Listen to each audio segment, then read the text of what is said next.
May 20th, 1996. Our survivor is Hersh Hanfling. I'm back in Brazil. Now in Brazil, I'm back in Mielec, and I want to mention a few things. The assessment, the Obersturmführer was Schwando, and the commandeer from the Yiddish from the people was Friedman. He wasn't we weren't too happy with him, and besides this, otherwise we came over there KL. It was one night. Everybody had to go through, and they tattooed a number KL on my right hand. Which camp was this in? This is in Mielec. And could you show us your hand? Yes.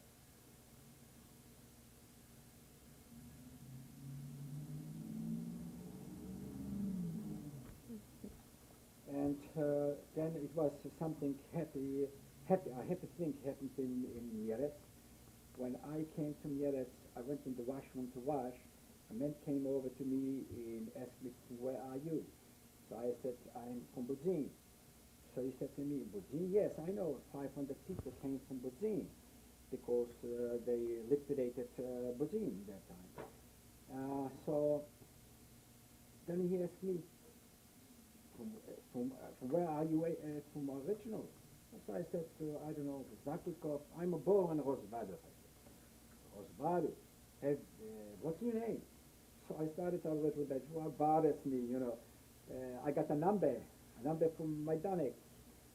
So anyway, I said, well, my name is Hanfling. My father's name was Mordechai Hanfling. Then he got excited. Do you get? I have a brother, Moshe Yaakle Hanfling. He's also from Rosvado. I said, yes, I had a brother. You said he's here in this camp. Well, this was something that we stick together. He had a little bit better than me in this camp near it, because he was working on the field, not in the work, not in the factory. He was outside with cars, washing cars, or something like this. So he could help me out a little bit. And then I was in Mielec because the Russians went forward. They liquidated Mielec and took us to, in July, they took us from Mielec to Vielichka. In Vielichka, that time, I was already the commander from Buzin, Stockman, with all these people. They were in Vielichka. So over there I became to be a plumber. I took care of many different things in plumbing. What were the conditions like in this camp? In this camp, it reminded me something else. I left it out because from Buzin, I left out a lot. Because from Buzin we went over from one camp into another near the factory where we worked. So over there, we had already a Hauptsturmführer Leopold. And the Leopold came with this commando to Vielichka. And this man was very shrewd. He never killed anybody. And the food was also better. As a matter of fact, somebody died in this camp, so he gave an argument to Stockman, why should anybody die here? Like the Germans do, food is plenty, and nobody bothers, they're working, so why should they die? So he watched himself not to go to the front. He put a bullet in his foot, this leopard. So the leopard had to go to Vielichka. So, in general, it was not too bad. There was two kids from Bosnia. They hide themselves in the salzgruben, in the salt things over there where they work, and they catch them. And he didn't want to kill him, so he sent them to Plaszow. And Plaszow they killed him. But he watched himself. But everybody says that he was from the people who killed Poniatek, Travnik, Rahov, and Majdanek. And I forget this to mention also that this man, what happened to us, it's a very big thing. It was before him. It was an SS man, tortured, and he took us from this camp into another camp in more modern. How did you travel from camp to camp? Walking? and the night before, everybody had a fate because they said we're going to have the Pashakis. Before we had just plain civilians, but it was marked with red paint across all over, and a Lausenschreiben, they call it cutting the hair in the middle.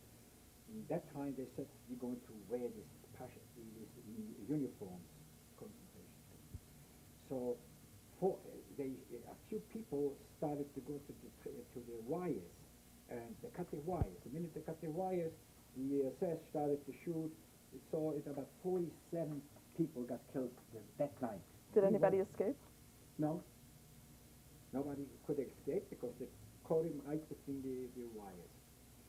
So we went to this camp, this I want to mention.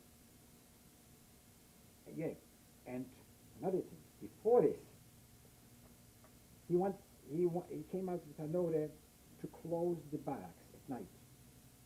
So it was open, we had to go to the toilet, we could go. But he said it's going to be closed from outside. He took a 2x3 or 2x4 to close up the barracks. Then he said another night, because he gave an order to dig ditches. We had a couple of ditches over there. So another night came out, he said, look, if you're going to hear shooting, don't scare. Get dressed and lay down on the floor. Many different things like this. Proletariat, we didn't know, but he didn't understand what the ditches are. They said it's going to be for winter time, because for winter time this is going to be for the potatoes to put it inside, to have it. But when in November, was it 19? It was November, I think, 1943 or something like that. So when all of a sudden, they took off these 2x3s and they made a 3 again. You can go at night to the toilet. But we find out that the commander was here to kill us, because we knew already that they took it out from Majdanek or from Poniatek, 200 people to the ditches, and they killed them. So they wanted probably to take it out to 100 people, 50 people to the ditches. And this, I have to give credit to a meister from the village, the main meister, something like this. The main meister, he had probably a void in Berlin. That's what they said. And he called up, he was in touch, and the commander left. He saved all the people. Stefan. His name was Stefan. So here I'm in the Berlin again. So I'm in Mielec now. From Mielec I went to Wieliczka, and from Wieliczka we had then Leopold. In Wieliczka we were about there about 12 weeks of September. And what was the weather like?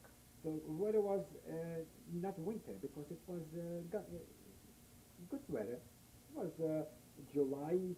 We came over there came to July. Yes, July we came to Wieliczka. How many people were in this camp? In Wieliczka, it wasn't too many. It could be a couple of hundred, 600, 800. Of course, all the people from Berlin, they transferred them to Radom, to Majdanek again, to different places. Everybody went someplace else. We were over there probably about 600, 800 people. How old do you think was the oldest person in the camp? The oldest people, I know the youngest people, if you're going to ask me. The youngest people was probably 70 7 years.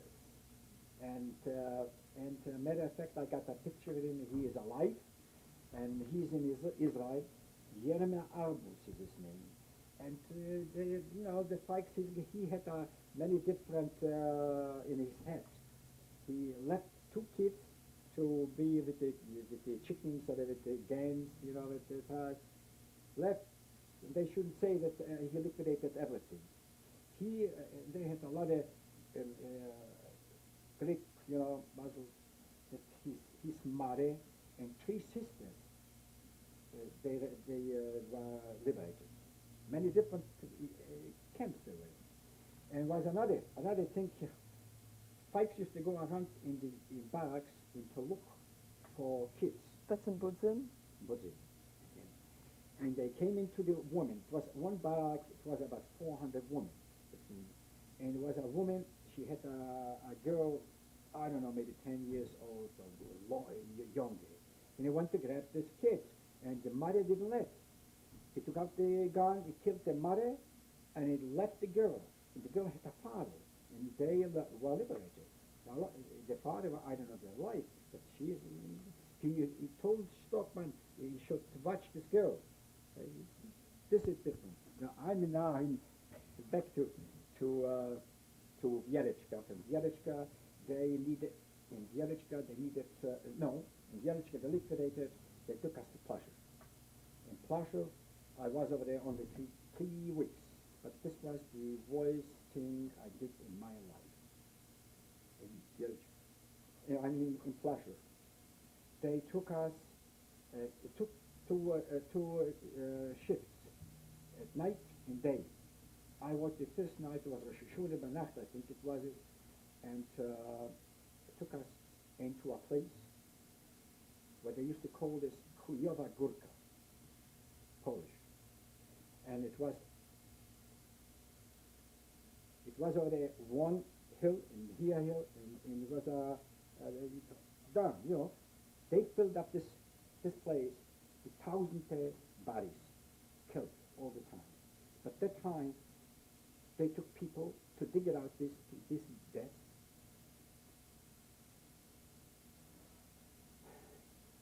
To bring the place, burn it. So the first night I went inside, there was about 40 or 50 people were in this place with shovels, picks. I thought, if I'm going to find one, who knew? I didn't know nothing. I tried little bit, but upstairs was standing already couples, not the Jewish couples. It was Verbrecher, criminal couples, Germans. There were in Plaszow already different people, different Germans. They were, criminals. So they were the couples on that. And he took a shovel, and he started to hit everybody. Ich will I'm going to show how to do it. And he showed us. He showed us, and you see a bad body, take the killer, put it right away in, pull it up. I'm telling you, I got sick of it. I couldn't talk, I couldn't eat, nothing. Who knows, maybe it's my mother down there. I don't know. And usually, after a couple of weeks working over there, they liquidated it. The people who worked, they should no sign. Glad I was happy that I had luck. They needed some mechanics. And here I'm a mechanic. I'm at Schlosser, what they say. And they took out 400 Schlossers. I was between them, and they took us with the train. Well, to Auschwitz, but we didn't went into Auschwitz. We were standing on the train, maybe a couple hours. We went straight to Schachwitz, in Plaszow. Straight to Schachwitz, and over there, they brought some people from the Russian army, what was this, the, they catch from the army, from the Russian army pilots. It was already Russians, French, another 400. You have 400 Jews, 400 different nationalities, France, Italian, all of this.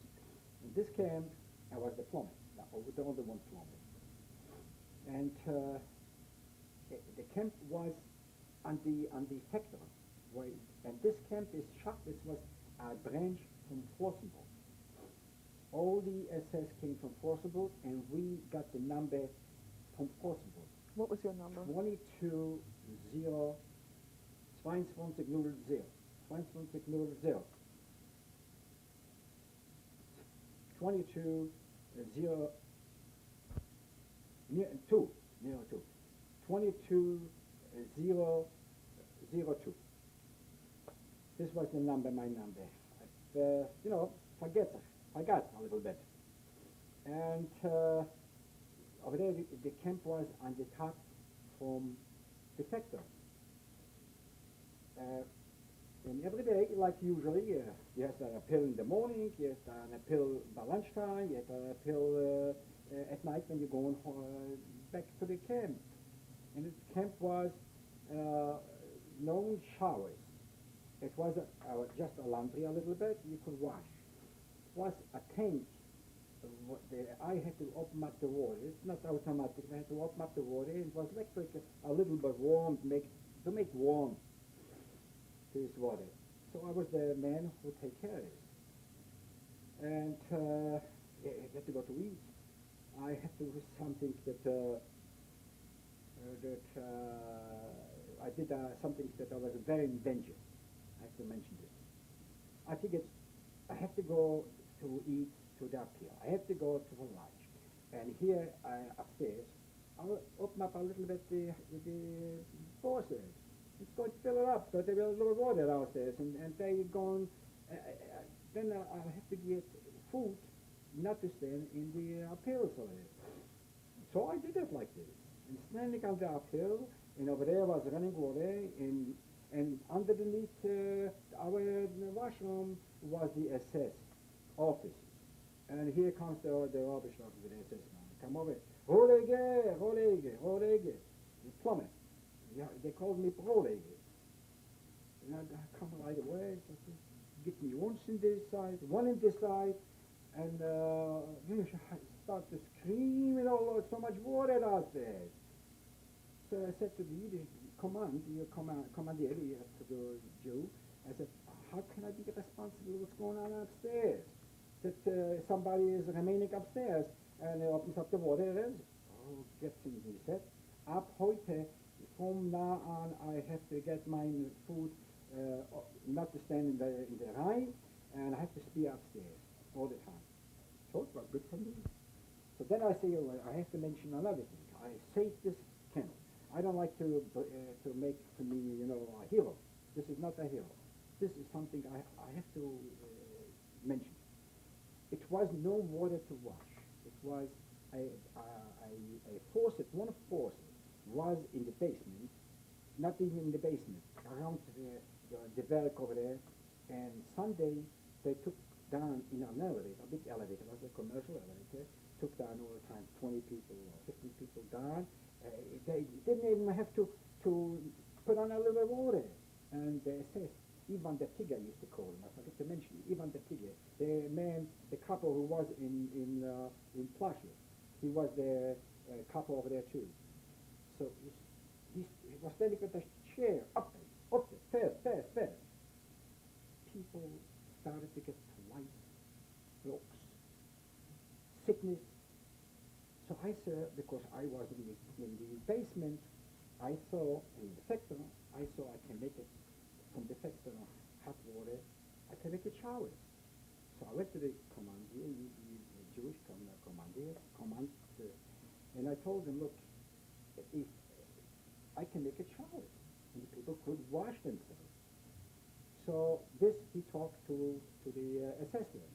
The SS man, by the way, next day called me on what I want to do. I said, I can make it off to hang down a pipe and to make showers. Showers within there.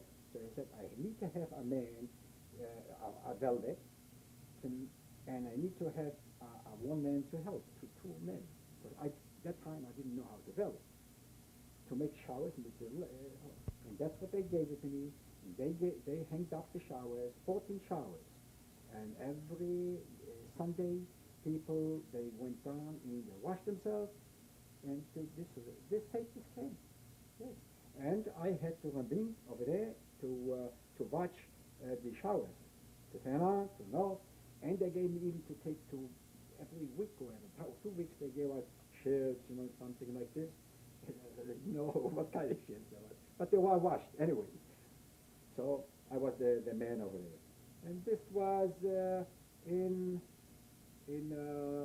Sharkwitz. I was till 1945 till April. And then where did you go? And then they started to bombard Dresden. Everybody knows Dresden had the biggest bombardment in the war at that time. And they started with at night in day, 3 nights. The American went at night. The American went the day, and the Englishman went at night. Straight. And they bombarded, and they hit our sector too. And we started to burning. The minute it started to burning, right, the Germans came in and they started again.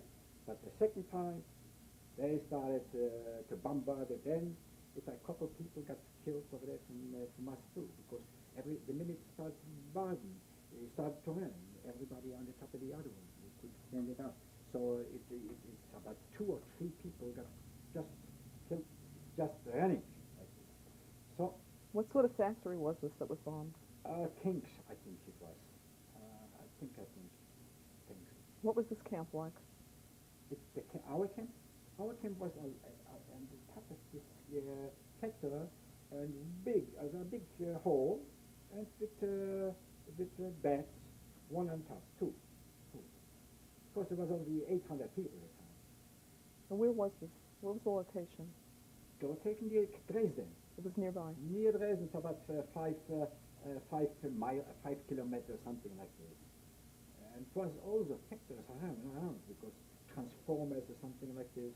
So transformers, they throw big bombs, and mostly in the factories they throw the balloon, the candle light, what they call this, I don't know.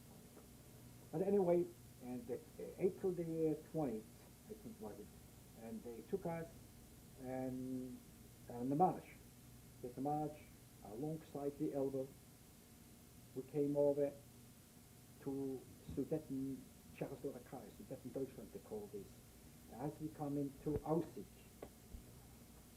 that time, as we come into Aussig, in the beginning of the town, the airplanes started to bombard Aussig. So the SS pushed us into the woods over there, and when they stopped about 1 o'clock, middle of the day, so it took us right away march. We couldn't march anymore in Aussig until 5. We marched once because it was whole everything, and over there was a bridge, and we had to cross the bridge from the Elbe, and we marched farther out. But on the way, I have to say it this way, whoever, we were hungry, there's no question about it, but thirsty was terrible. How long was this march? 8 days we marched from over there to Leitmeritz. But on the march from over there till Aussig, or after Aussig, till Leitmeritz, it was water, let's see, underwater. It was a little bit of water. If somebody told himself, just to take a drink, touched him, didn't kill him, fished him, killed him like this, not with a gun. Got in the water, left him over there, and that's it. So finally we came to Leitmeritz, and Leitmeritz was a big camp full of a lot of people over there, and Poles, Jews, all nationalities. I remained over there only a couple of days, maybe 3 days. Then they picked up the Jews only, and they said, you're going to Theresienstadt. Theresienstadt? We figured that's what they're going to liquidate us. And that was their plan. The first night, when we came into Theresienstadt, they put us in bunkers. it was bunkers in Theresienstadt, but you didn't have no light at all. So you forget to know, they're going to gas us or something like this. No. But How the next- many of you were left from that camp to Theresienstadt? In Theresienstadt? Theresienstadt was not from us alone. No, but when 30, you 40 arrived, how many from your original group? From the original group, I would say from the original group, because all it wasn't, the original group was 400 Jews, and the other ones was Polish, and they remain in Leibniz. So from my group, I would say maybe 100 or 80, something like this. But I'm not in touch with it. I know a few people, like I mentioned, that one is here in Canas, in Brooklyn lives, one Isaac is his name. One lives in Muncie, Balsam, Mendy Balsam. This group, I don't see too many. In the others, if you want to see this number, there's many people because they want in different camps. Is more and more a lot of people. It could be from the others, from this number, you can have maybe 200 because they went. Don't forget from the others, what they had the KL or from Brazil. A lot of them they went to Schindler's, what they say Schindler's from Plaszow. They took him over there to work. And I got a friend in Borough Park. He was Brinitz working for Schindler. Yes. And what happened in Theresienstadt? At Theresienstadt, it was 2 weeks later. In the 2 weeks, it was bad. I mean, when I came into the Theresienstadt, I came in like into another world because I saw girls. I haven't seen girls from 1939, and here I see girls and good clothes and everything else. As a matter of fact, they cut my hair, and they gave me clothes and What kind of clothing? Clothes, plain clothes, what the guy had in the warehouse over there. And the food was like in a camp, a little bit better, because Theresienstadt was a model ghetto for the world. And that's why they kept it this. And it was even Jewish money. It was Rabbeinu, Moshe Rabbeinu. Did you see that money? I gave it to original. I gave it to my son, and I got the copies, man. I got it. So it was a joke. You couldn't buy anything, but this is you could buy a coffee. That's what they said, you know. So when they throw bread, a lot of times they throw, and they brought people from Buchenwald, from Dachau, from all over. It was about 30,000 people that time. And what the people said that they're going to liquidate. And the matter of fact is, after the war I find out that they wanted to liquidate us, but the SS, he saw that the last minute, so they didn't liquidate, they gave it over to the Red Cross. And the Red Cross... We're going to stop now.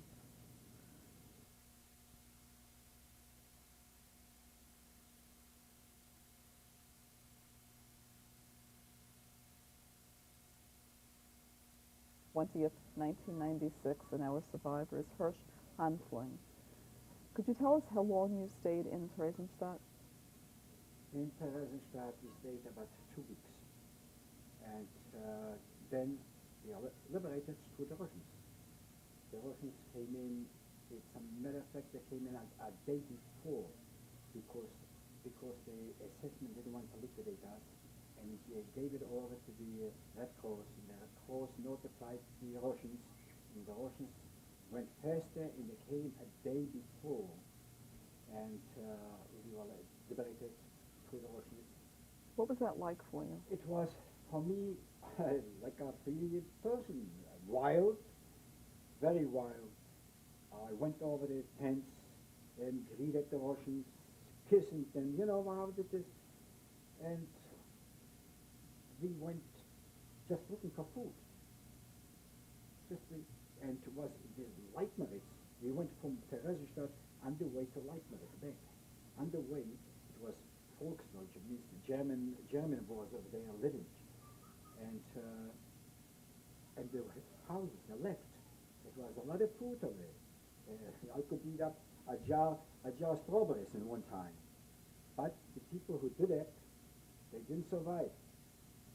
The Russians tried to do the best, but they didn't have anything to give us right away.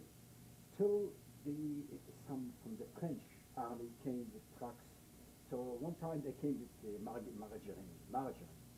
So people eat margarine. Second time with sugar. They ate sugar. Lucky for me, my brother was a little bit smarter than me. He's 12 years older than me. So he stopped me. You're going to wait till it's going to be bread. And the people who ate wild, every day people died, fall away, died every day about 200. In Terezichdad, after the liberation. What was your physical condition at the time of liberation? My physical condition was I was hungry.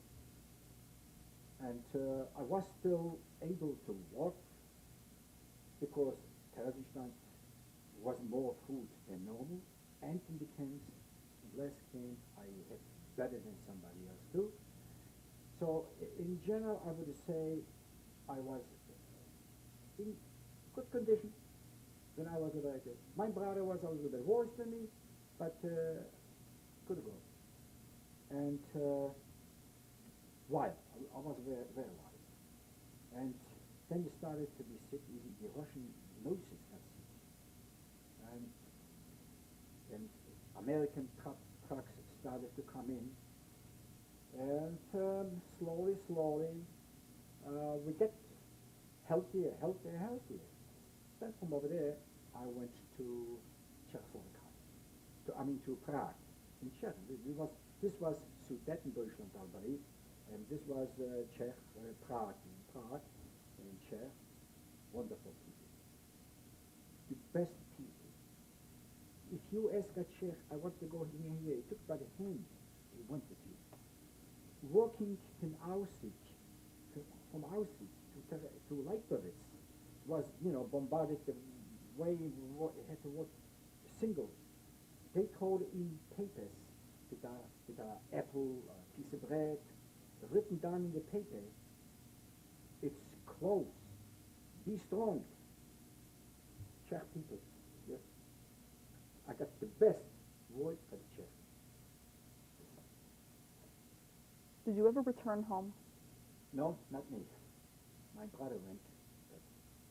He went back to his city to sell the house.